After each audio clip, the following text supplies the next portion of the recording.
31 जुलाई 2019। अस्सलाम वालेकुम मेरे दोस्तों, सजनों और बेलियो। मैं हूं इज़हार अहमद और वेलकम करता हूं आपको किचन गार्डनिंग चैनल पर। बरसात का मौसम आते ही पौधे इस तरह खुश हो जाते हैं जिस तरह वो जन्नत में आ गए हों। ना गर्मी, ना सर्दी, ना पानी की कमी, ना कीड़ों का हमला और ना ओवर वाटरिंग की टेंशन। बरसात के मौसम में जो बारिश का पानी जिससे ओवर वाटरिंग हो जाती है, उससे भी पौधों को ज़्यादा नुकसान नहीं होता। लेकिन कुछ पौधे ऐसे हैं जैसे कि अडीनियम के पौधे, आज इसको सैक्यूलेंट पौधा कहते हैं, और कैक्टस पौधे। दो पौधों को प्रॉब्लम हो सकती है अगर आपके गमले का या जिस एरिया में आपने वो पौधे लगाए हैं वहाँ पर ड्रेनेज सिस्टम अच्छा ना हो। मेरा एक ख्वाब है जो कि अभी तक पूरा नहीं हुआ और बहुत जल्द इंशाल्लाह वो पूरा होगा। मतलब अपने इस गार्डन को ट्रॉपिकल गार्डन में कन्वर्ट करना। अबू की तबीयत अभी तक संभल नहीं पाई है, जिस वजह से अपने गार्डन में सही तरीके से ध्यान नहीं दे पा रहा हूँ मैं। बरसात का मौसम है, बहुत सारे पौधों की कटिंग लगाने का टाइम है, लेकिन दिल ही नहीं चाहता। अगर आपका माइंड रिलैक्स होगा तो ही कुछ काम करने को दिल चाहेगा। फ़िलहाल अभी तो काफ़ी गंद है, सफाई भी नहीं की है, काफ़ी टाइम हो गया मुझे, अरेंजमेंट भी नहीं की है पौधों की। कोई गमला किधर है और कोई किधर। सेटिंग भी करनी है, ट्रॉपिकल में शिफ्ट भी करना है, लेकिन अभी तक माइंड बिल्कुल फ्रेश नहीं है। जैसे ही अब्बू की तबीयत 100% सही हो जाएगी उसके बाद में ही कुछ करने को दिल चाहेगा। और यकीन मानिए, जो इस बार मैं ट्रॉपिकल गार्डन बनाने वाला हूँ वो देखकर आपको बहुत ही सुकून मिलेगा, खुशी भी मिलेगी। एकदम एक नेचुरल जंगल जैसा व्यू। मेरे गार्डन को देखकर बहुत ही खुशी मिलती है लोगों को, लेकिन मैं चाहता हूँ जो भी मेरे गार्डन को देखे उसकी आंखें खुली की खुली ही रह जाएं। और ऐसी लुक और ऐसी सेटिंग मैं करूँगा ज़रूर, बस थोड़ी सी देरी है। वो कहते हैं ना, देर आए दुरुस्त आए। तो इंशाल्लाह सब कुछ हो ही जाएगा। टाइम से ही सब कुछ अच्छा लगता है। जैसे माइंड फ्रेश होगा वैसे वैसे सब कुछ हो ही जाता है। पौधों की ग्रोथ आप देख सकते हैं किस तरह ये ओवर ग्रोथ कर रहे हैं। इनकी कटिंग्स लगाने का टाइम है, कलमे लगाने का टाइम है, एयर लेयरिंग करने का टाइम है, लेकिन मैं सभी को हैंडल कर ही नहीं पाता। ये वाला एरिया मेरा ट्रॉपिकल बन रहा है आहिस्ता आहिस्ता, लेकिन क्रॉप नेट मैंने लगाना है लाकर यहाँ पर पूरी इस दीवार को, मतलब इस बैम्बू से नीचे तक क्रॉप नेट लगाऊंगा जो पूरी लेंथ तक जाएगा वहाँ उस बैम्बू तक। तो उस क्रॉप नेट के ऊपर बेलें चढ़ेंगी जो कि दीवार प्राइवेसी वाइन भी बन जाएगी, हमारी शेडी एरिया भी बन जाएगा और अंदर वाली साइड पर गर्म हवा भी नहीं आएगी। लेकिन इस चीज़ को काफ़ी टाइम लगेगा। मैंने बुगनविलिया बेल को एयर लेयर किया, मतलब पोर्ट लेयर किया हुआ है इसको, लेकिन अभी तक मुझे लगता नहीं कि इसको कोई रिज़ल्ट हमें देखने में मिलेगा। जैसे ही ये इसके ऊपर वीडियो बना रहा हूँ, अगर कामयाब हो गया तो आप लोगों के साथ शेयर करूँगा। नींबू को भी किया हुआ मैंने, ये ऑस्ट्रेलियन नींबू है, इसको भी एयर लेयर किया मैंने, और इसको अमरूद को भी एयर लेयर किया है। और ज़रा ये देखिए हमारे जेड प्लांट की ग्रोथ कैसी चल रही है। जेड प्लांट को जितना कम पानी देंगे ये उतना ही ज़्यादा शाइन करेगा और इसकी ब्रांचेस ज़्यादा लंबी भी होंगी और मज़बूत भी होंगी। ये अभी शेडी एरिया में पड़ा हुआ है, लेकिन फिर भी काफ़ी कमाल की ग्रोथ है। शकरकंदी की बेल गर्मी के दिनों में ग्रोथ करती है, लेकिन जून के महीने की गर्मी में काफ़ी इसको प्रॉब्लम होती है, इसके पत्ते बर्न हो जाते हैं। लेकिन अब देखिए बरसात का मौसम है, किस तरह छोटे से गमले के अंदर से ये ब्रांच अब नीचे लटक रही है। ये क्रीपर वाइन होती है, मतलब ज़मीन के ऊपर फैल जाने वाली बेल। अंगूर की बेल की हार्ड प्रूनिंग मैंने कर दी। जो साइडों पर ब्रांचेस लटक रही थी उनको मैंने काट दिया, सिर्फ 2 ब्रांचेस को ही मैंने छोड़ा है। नीचे से पौधा एक बनता है, आगे से 2 ब्रांचेस बनती हैं जो कि ग्रोथ करती करती ऊपर वाली साइड पर चढ़ रही हैं। इसको मैंने बांसों के साथ में बांध दिया है और मोस्टली मैंने ज़्यादातर इनकी ब्रांचेस काट दी हैं ताकि जो 2 ब्रांचेस हैं इसी के ऊपर ज़्यादा ग्रोथ का फोकस रहे और फ्रूटिंग आइंदा साल इसको, मतलब फरवरी से मार्च के महीने में इसको फ्रूटिंग हो। और इमली के सीड जो हमने लगाए थे, एक पौधा तो हमने छोटे गमले के अंदर शिफ्ट कर लिया था, इसकी ग्रोथ भी हो रही है। इसको बड़ी स्पेस की ज़रूरत है, इसकी जड़ें अब बाहर निकल रही हैं और बाकी सभी पौधों को मैंने ट्रे के अंदर ही रहने दिया था। ये देखिए किस तरह एक जंगल का व्यू हमें दे रहा है जो कि देखने पर बहुत ही खूबसूरत लगता है। ये छोटी सी ट्रे है, इसके अंदर सारे पौधे लगे हुए, इनको मैंने शिफ्ट ही नहीं किया, तो फ़िलहाल के लिए इन्हीं के अंदर ये लगा रहेगा। देखने पर ये काफ़ी खूबसूरत भी लग रहा है। जैस्मीन का मौसम भी है, बरसात के दिनों में बहुत ज़्यादा जैस्मीन को फूल लगते हैं। मोगरा जैस्मीन हो, मोतिया हो, इन सभी को बहुत ही ज़्यादा फ्लावरिंग होती है बरसात के दिनों में, और नवंबर के महीने तक स्टिल इसकी इसी तरह फ्लावरिंग चलती रहती है। और ये देखिए हमारा पिलकन का पेड़ जिसकी मैंने प्रूनिंग भी की थी और जो कटिंग हमारे पास बची थी उसको एज अ कल में लगाया था मैंने। चलिए आपको दिखाता हूँ मैं। ये देखिए यहाँ से मैंने इसकी कटिंग की थी तो कितनी साइड ब्रांचेस निकली हैं। 1 2 3 4 5 यहाँ से साइड ब्रांचेस निकल रही हैं एक कटाई करने की वजह से। और एक ब्रांच को मैंने नहीं काटा था तो ये सिंगल की सिंगल ही ग्रोथ कर रही है, आगे से डबल नहीं हो पाई। और जिसको काटा था वहाँ से 4-5 ब्रांचेस निकली। और ये भी इसी तरह ही है, ये देखिए यहाँ से 2 ब्रांचेस निकली, जो आगे जाकर और भी बुशी पौधा बन जाता है। पौधों की अच्छी ग्रोथ के लिए आपको पौधों की प्रूनिंग करना ही पड़ती है।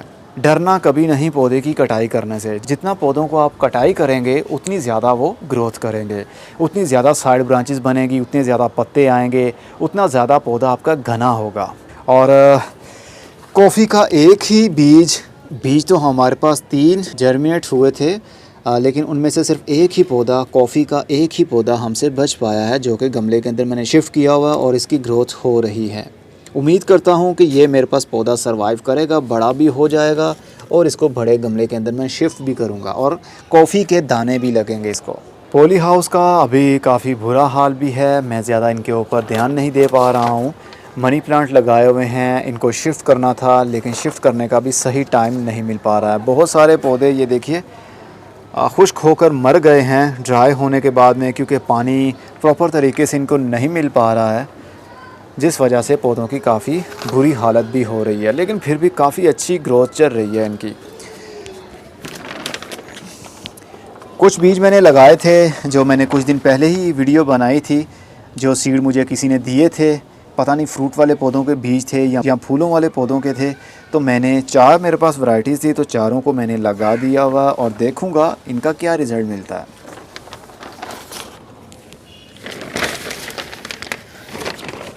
केले का हमारे पास बड़ा पौधा था, ऊपर से मैंने उसको काट दिया था। तो ये देखिए जहाँ से मैंने इसको काटा उसकी जहाँ से 2 पौधे और बन गए, एक ये और एक ये। ड्वार्फ बनाना छोटे कद का पौधा है, इसको फ्रूटिंग गमले के अंदर तो नहीं होगी, लेकिन इसके पत्तों की ब्यूटी काफ़ी ज़्यादा है, जो देखने पर काफ़ी अच्छी लुक भी दे रहा है। और पिलखन की इस पेड़ की जो हमने कटाई की थी, प्रूनिंग की थी, उसकी जो कलमें बची थी उसको मैंने एज आ कटिंग्स लगा दिया है गमलों के अंदर। ये 2 गमले हैं, शेडी एरिया में रखे हुए हैं, पौधों के शेड में रखे हुए हैं, ताकि यहाँ पर हीट ना मिल सके इनको। उम्मीद है कि बहुत जल्द इनकी रूटिंग शुरू हो जाएगी, तो आप लोगों के साथ मैं शेयर करूंगा, इनकी कलमें निकालूंगा मिट्टी से बाहर और आप लोगों के साथ शेयर करूंगा किस तरह इनकी रूटिंग शुरू हो चुकी होगी।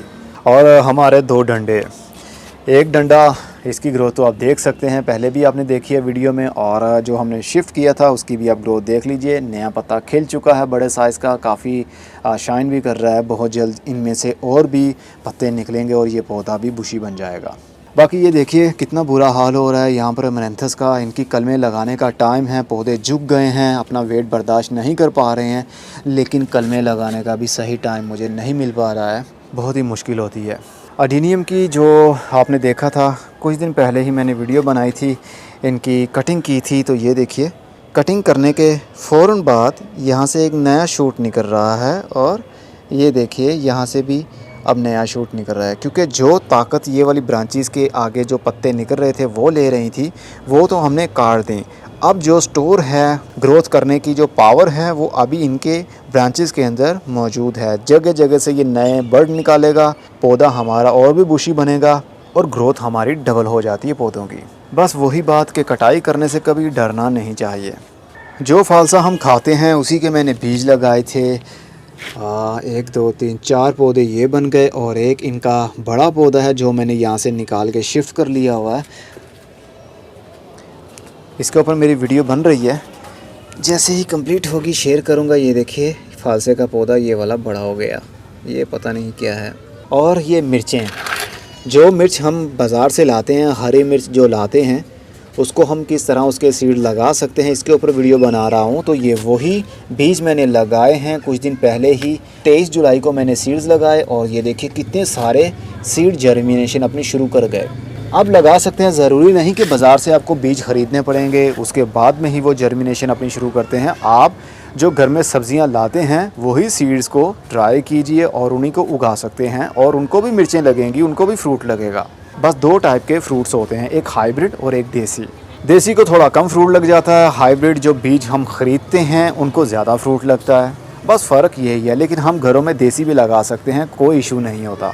और स्पाइडर प्लांट जो कि गमलों के अंदर लगे होते हैं या ज़मीन के अंदर लगे होते हैं, रेनी सीज़न में इनकी ग्रोथ एक मरतबा बढ़ना शुरू होती है, लेकिन जैसे ही थोड़ा सा पानी ज़्यादा मिलने लगता है तो इनकी ग्रोथ रुक जाती है, पत्ते बिल्कुल बंद हो जाते हैं, लटक जाते हैं और उसके बाद में गल जाते हैं। तो रेनी सीज़न में इनको ओवर वाटरिंग से आपको बचाना पड़ेगा, नहीं तो आपका कोई भी स्पाइडर प्लांट ज़िंदा नहीं बच पाएगा। जितना हो सके इनको कम पानी दें और मिट्टी इनकी 90% खुश्क हो जाए उसके बाद ही इनको पानी दिया करें। 90% खुश्क हो जाए कैसे आपको पता चलेगा? गमला ऊपर लगा हुआ है, अपनी फिंगर से मिट्टी को थोड़ा सा हटा कर देख लीजिए, आपके फिंगर को अगर मॉइस्चर फील होता है तो मतलब अभी पानी मौजूद है, अभी आप पानी ना दें। जैसे ही ड्राई मिट्टी लगती है तो पानी थोड़ा सा दे दें। और हमारा जो फिग प्लांट है, हमारा अंजीर के पौधे हैं, ये इस गमले के अंदर मिट्टी कम थी, बारिश का पानी काफ़ी जमा हो रहा था, तो मैंने इसको और भी फिल कर दिया है मिट्टी से ताकि और वाटरिंग का ख़तरा ख़त्म हो जाए। और दूसरी हमारी ये पता नहीं कौन सी है, ये काफ़ी कांटेदार पत्ते लगते हैं, ये भी अंजीर ही है, हो सकता है वाइट अंजीर हो। अब जब इसको फ्रूट लगेगा तभी पता चल पाएगा ये किस टाइप की अंजीर थी। ये तो तुर्किश है, बड़े साइज़ की, काले रंग की, डार्क लाल रंग, जिस तरह पर्पल रंग होता है इस तरह ही इसका फ्रूट का रंग हो जाता है और बड़े साइज़ की होती है। ये पौधा अभी काफ़ी छोटा है, उम्मीद है कि अगर बरसात के दिन ये बर्दाश्त कर गया तो फिर इसको कुछ नहीं होगा, क्योंकि प्लास्टिक के गमले के अंदर है, बारिश का पानी भी जमा रहता है, जिसकी वजह से मिट्टी आप देख सकते हैं कितनी ज़्यादा नरम है। ऐसी मिट्टी के अंदर हर वक्त पौधा लगा रहे तो वो ख़राब भी हो सकता है, उसकी जड़ें गल सकती हैं।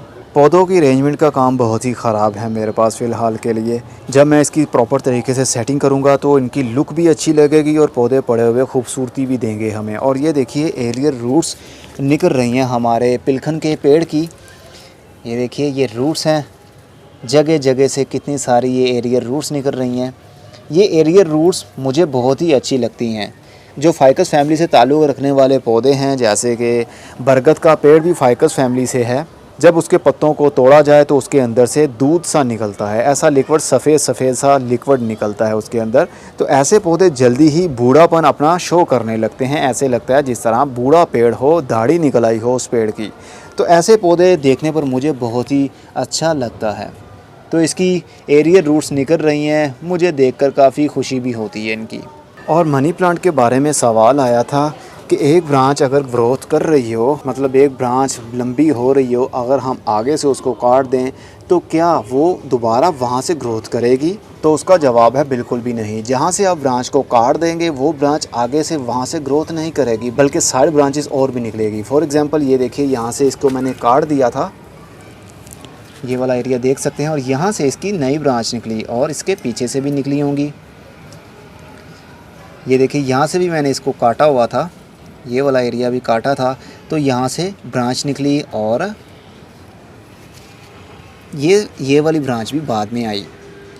तो वहाँ से ब्रांच आगे लंबी नहीं होगी लेकिन साइड ब्रांचेस ज़्यादा निकलेंगी। इस तरह आपका पौधा ज़्यादा बुशी होता है।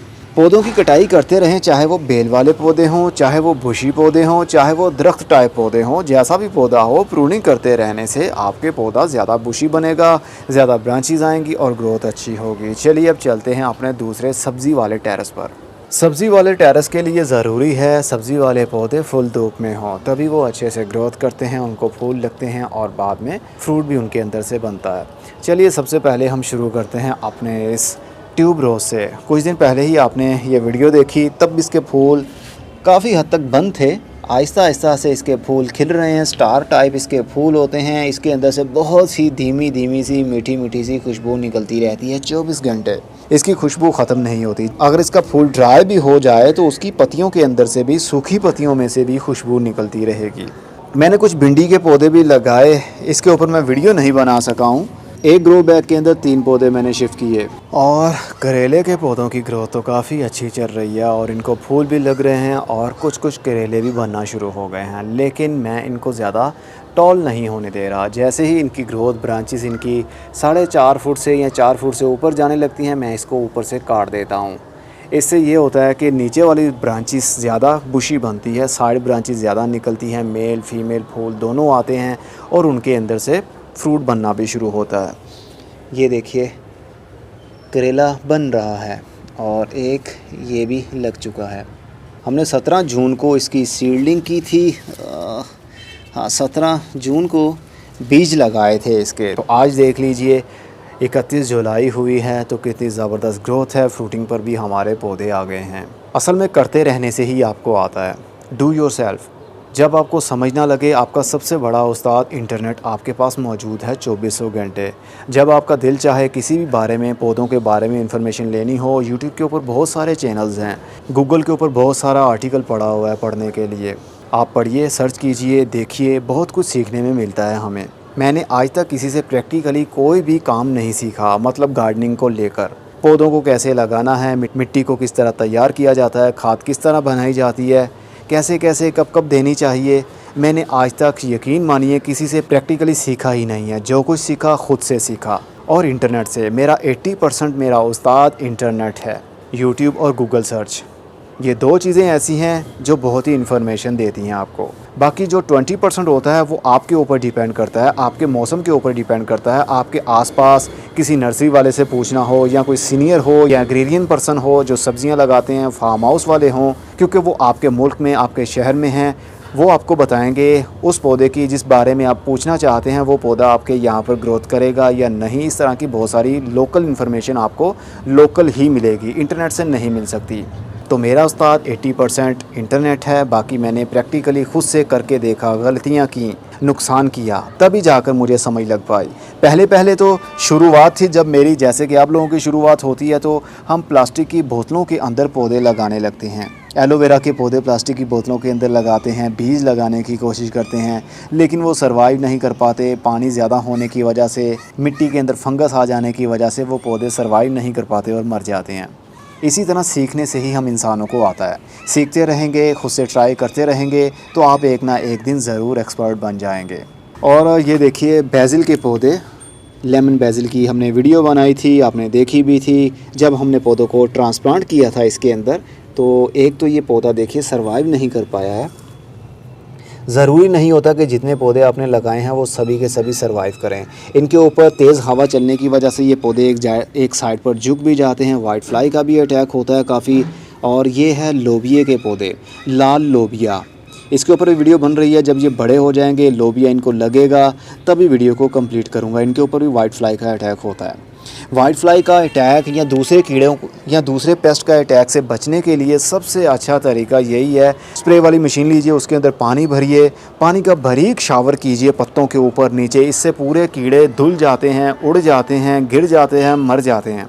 अंडे हों तो वो भी धुल जाएंगे। इस तरह आपके पत्तों के ऊपर शाइनिंग भी आने लगती है और कीड़ों का हमले से भी आप बचे रहते हैं। हर 3 से 4 दिन के बाद ये रिपीट कीजिए, आपको कोई भी पेस्टिसाइड का यूज़ करने की ज़रूरत नहीं पड़ेगी। बस आजकल कुछ बिज़ी होने की वजह से मैं रूटीन से ये नहीं कर पा रहा हूँ, जिसकी वजह से वाइट फ्लाई का भी काफ़ी अटैक है। वाइट फ्लाई हो, कुछ भी हो, हमें उससे कोई लेना देना नहीं है। हमने बस अपने पौधों को उनसे बचाना है, और उनको बचाने का तरीका आप खुद से ढूंढिए, नेट पर सर्च कीजिए। बस पेस्टिसाइड, केमिकली पेस्टिसाइड से बचिए, उससे हमें नुकसान होता है। हमारे पौधों की हेल्थ तो अच्छी हो जाएगी, फ्रूट भी लग जाएगा, लेकिन जब हम उसको खाएंगे तो हमें नुकसान होगा। सिंपल सी बात है, पेस्टिसाइड से दूर रहने के लिए पानी का शावर करें, पौधों के पत्तों के ऊपर कीड़ों को आने ही ना दें, और जो आ जाएं वो स्प्रे होने की वजह से भाग जाते हैं। ये देखिए कितने सारे मिर्च के पौधे हैं। ये 3-4 ये नस्लें एक ही मैंने डिब्बे के अंदर लगाई हुई हैं। बहुत से फूल लगते हैं, बहुत से गिर जाते हैं। ज़रूरी नहीं होता कि जितने भी पौधों को फूल लगे हैं उनके अंदर से मिर्चें या टमाटर बने। अगर 100 फूल लगता है तो उसके अंदर से 40% भी अगर उसका फ्रूट बन जाता है तो बहुत अच्छा रिज़ल्ट माना जाता है घर के लिए।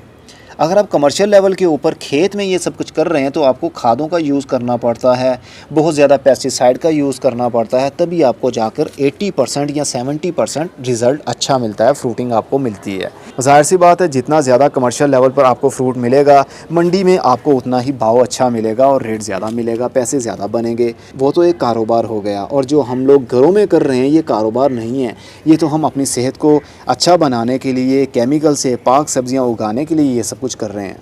खादों का इतना नुकसान नहीं होता जितना पेस्टिसाइड का नुकसान होता है। मतलब कीड़े मार दवाइयाँ जब हम फ्रूट के ऊपर, पत्तों के ऊपर, फूलों के ऊपर करते हैं तो उसका जल्दी असर ख़त्म नहीं होता। पेस्टिसाइड का सबसे ज़्यादा नुकसान हमारी सेहत पे होता है, और जो फ्रूट हमें लश ग्रीन दिखता है, खूबसूरत लगता है, जब वो हमारे अंदर जाता है तो नुकसान पैदा करता है, क्योंकि उसके ऊपर पेस्टिसाइड का यूज़ हुआ ताकि कीड़े हमला ना करें, उनकी हेल्थ अच्छी रहे, उनकी शाइनिंग अच्छी रहे, मंडी में उसका भाव अच्छा मिल सके। बस उनको रेट तो अच्छा मिल जाता है, लेकिन जब हम जैसे लोग खाते हैं तो हमारी सेहत पर उसका असर होता है, तो हम बीमार पड़ जाते हैं और सबसे बढ़कर कैंसर होता है पेस्टिसाइड का ज़्यादा यूज़ करने की वजह से। ओपन वेजिटेबल्स जो कि जैसे गोभी है और इस तरह की सब्ज़ियां जिसका छिलका उतारा नहीं जाता, डायरेक्ट उसको धोकर पका लिया जाता है, उसके ऊपर सबसे ज़्यादा कीड़े भी हमला करते हैं। पेस्टिसाइड का यूज़ भी किया जाता है कीड़े मारने के लिए। तो जब हम उसको खा लेते हैं तो उसका असर हमारे पेट के अंदर भी जाता है और हमें तरह तरह की बीमारियाँ भी लगती हैं। ये वो बातें हैं जो रियलिटी में होती हैं। खादों का ज़्यादा नुकसान नहीं होता। खादें असल में कुदरती तरीके से ही बनाई जाती हैं। 80% तो कुदरती तरीके होते हैं, जैसे कि NPK, पत्थर वाली हो, पाउडर वाली हो, ज़मीन के अंदर से पत्थरों का ही पाउडर होता है। फार्मूलेशन के बाद में उसको कंप्लीट किया जाता है। खादें देने की हद तक तो ठीक है, लेकिन पेस्टिसाइड कीड़े मारने के लिए पत्तों के ऊपर जो स्प्रे किया जाता है वो बहुत ही ख़तरनाक माना जाता है। तो मैं कह रहा था, अगर घर में आपको सब्जियों को जो फूल लगते हैं उसके अंदर से अगर 30% भी आपको फ्रूट मिल जाता है तो अच्छा रिज़ल्ट माना जाएगा। और ये देखिए पैसीफ्लोरा का फूल भी लग गया, जिसको पैशन फ्लावर भी कहते हैं। बहुत ही खूबसूरत सा फूल। इसकी खुशबू बहुत ही धीमी धीमी सी, मीठी मीठी सी होती है। इसका फूल 1 या 2 दिन के लिए खिला रहता है और उसके बाद में ये मुरझा जाता है। साल में इस बेल को सिर्फ 1 मरतबा ही फ्लावरिंग होती है, वो भी सिर्फ बरसात के दिनों में, और उसके बाद पूरा साल इसकी ग्रोथ भी कम होती है और इसको फूल भी नहीं लगते। लेकिन बरसात के दिनों में इसकी ब्रांचेस, नए नए पत्ते, फूल आना शुरू हो जाते हैं। सितंबर के बाद में इसकी ग्रोथ रुकना शुरू हो जाती है। ठंड आने पर इसकी कंप्लीट ग्रोथ और पत्ते गिर जाते हैं। ये देखिए लाल रंग की शकरकंदी के पत्ते। इसको मैंने एक छोटे से गमले के अंदर लगाया, जो कि तकरीबन ये 5 इंच का गमला है, प्लास्टिक का, रेड वाला, ये वाला। ये देखिए इसके अंदर एक ही ब्रांच निकल रही है और वो बढ़ती बढ़ती देखिए ट्रेलिस के ऊपर तक चली गई है, जो रस्सियां मैंने बांधी हुई हैं। इस ट्रेलिस के ऊपर बटरफ्लाई पी भी है, ये देख सकते हैं, फूल लगे हुए हैं इनको।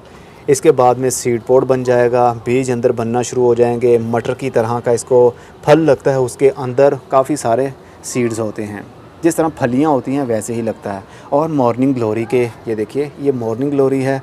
आहिस्ता आहिस्ता से इसको भी फूल लगेंगे।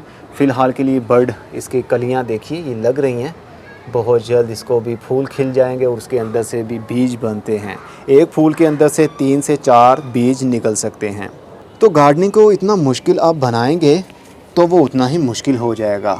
बस आसान सा तरीका है इनका, बस आसान सा तरीका है, टाइम पर पानी दें और मौसम का लिहाज रखें।